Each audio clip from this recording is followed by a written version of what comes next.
Hello, and thank you for joining me. I'm going to explain some of the mutation system for Goobuddies.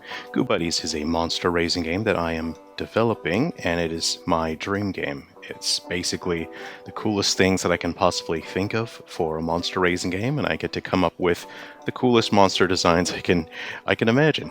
And all the monsters are made of goo, so it leads to some just wild character designs. And the reason why I'm so excited about this, and it's so different from every other monster raising game, is that the aspect of the creatures being goo means that it's not just a matter of, oh, I'll combine two animals together, or I'll take an animal and I'll give it elemental attributes. Goobuddies takes a totally different approach, so the designs tend to be just very wild and fun, and I really like that.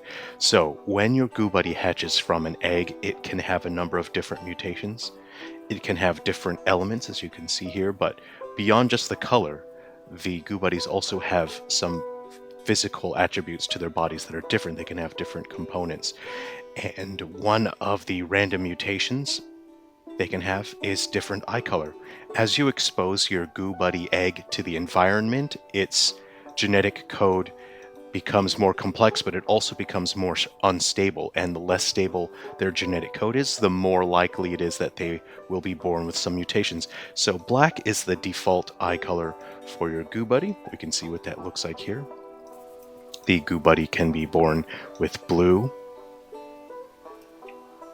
We can have green, which I think is quite nice. Here we see the purple eyes. This one might be a little bit scary for some people. Here are the red eyes. The pink eyes. And there's something a little bit haunting, but here are some white eyes. If we move on to the back row, we can have a Goobuddy born with yellow eyes. That's a little haunting as well. Goobuddies with gold eyes. Here, this one, the Goobuddy is bug-eyed. I think this one's very funny. That one makes me laugh. And here we have kaleidoscope eyes.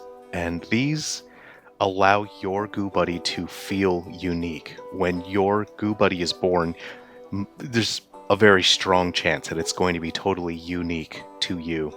As it progresses through its various stages in life, it will maintain its physical mutation traits, so it feels like it is a unique individual because you can recognize it just based on its traits. And outside of that, its battle combat abilities and its utility can be unique as well based on the individual.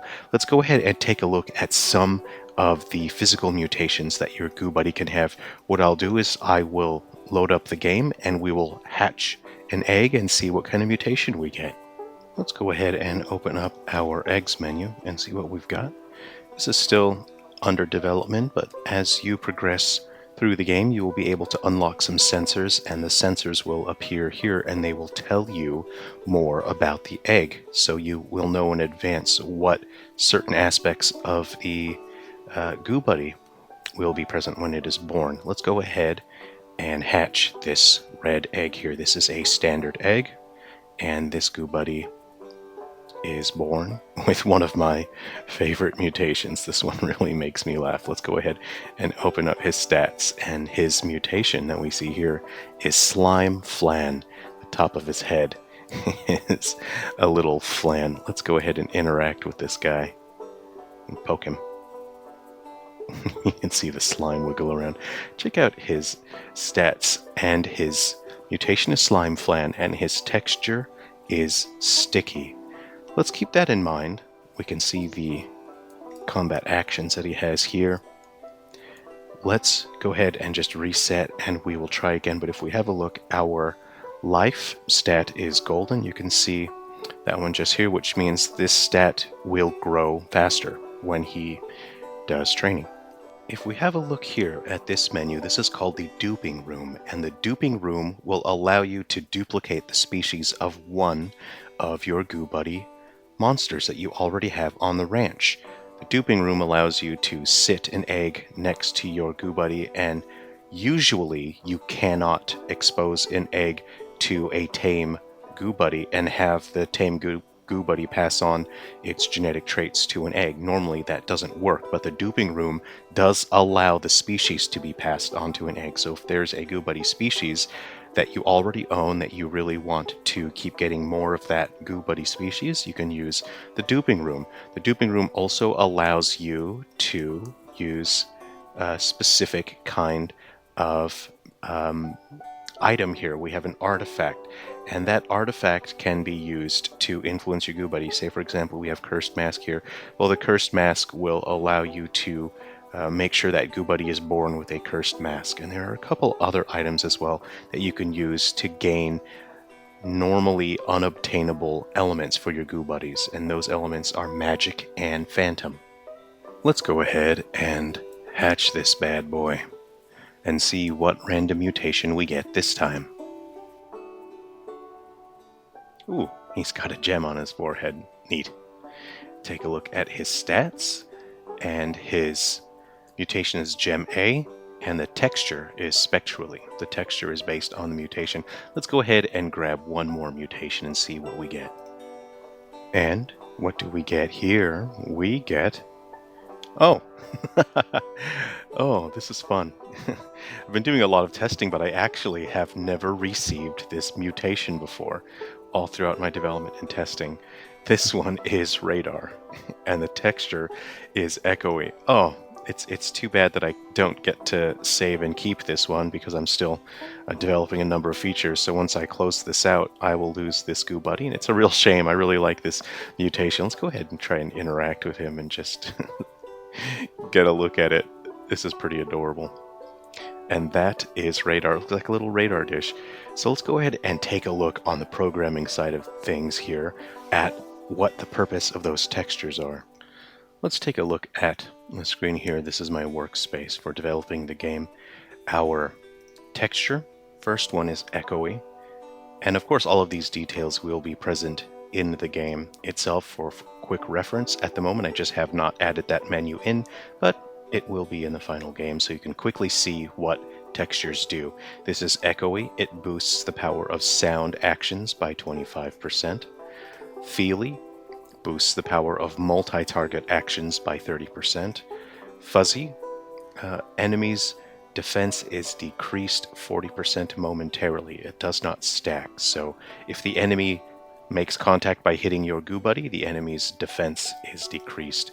Jiggly. The jiggle meter builds up 20% faster. Your jiggle meter is your special attack. When your Goobuddy takes damage, that jiggle meter fills up. And every Goobuddy has their own jiggle action, and some of them are extremely useful. Their entire playstyle is based on their jiggle action.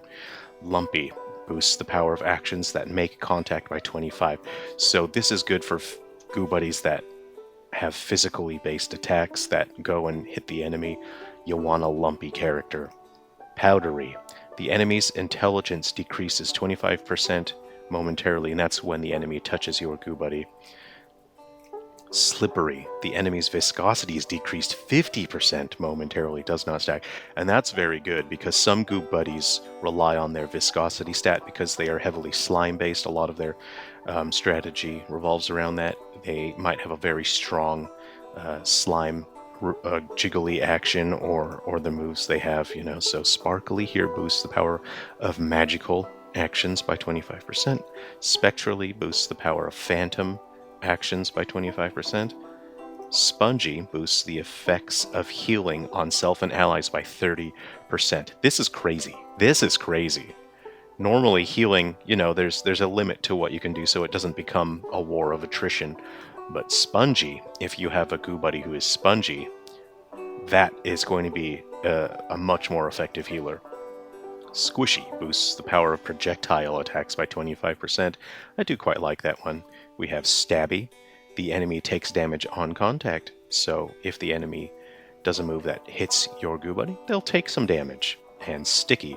Cause the enemy to take extra end lag and reduce agility by 40% momentarily.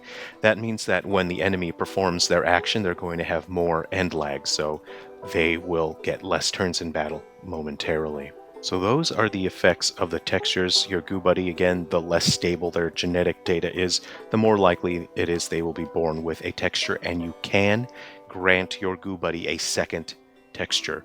You can earn special items from battles that are very rare, they're hard to get, but they will allow you to change your Goobuddy in a way to where it can have a totally different or a significantly enhanced utility in battle. Let's take a look at the egg shapes. This egg is the standard here. It doesn't get anything special, but this egg here will cause your Goobuddy to develop power faster. This Goobuddy will have more viscosity. This one, again, based on the shape, will have an extended lifespan. This one will have more intelligence. This one will have more defense. This one allows learning more actions, so it will be born with another combat action already, and it will be able to get more combat abilities from its element. Every Goobuddy is born with an element, and they're able to learn a certain number of battle actions based on their element, but this one allows them to learn even more actions based on their element. This one has more agility. This one's the easiest one to lay, this kind of egg. This one's the hardest egg to lay, I think, maybe. No, it would be this pokey one. This will have more jiggliness. This is an invisible stat. Jiggliness allows your jiggle meter to fill up faster. So those are the different kinds of eggs. So you can get more eggs throughout playing the game and winning battles and exploring. And you might find that there's a species you really like. You want that species to be born with a specific egg, with a specific element. And I think it's just going to be a huge amount of fun constantly hatching new Goobuddies once you think of a strategy, once you think of a way to create a very particular kind of team. Something like this to me is very satisfying. I think this is something you could play for a very long time and you can keep enjoying it. Thank you very much for spending some time with me today. I hope you've enjoyed taking a look at Goobuddies.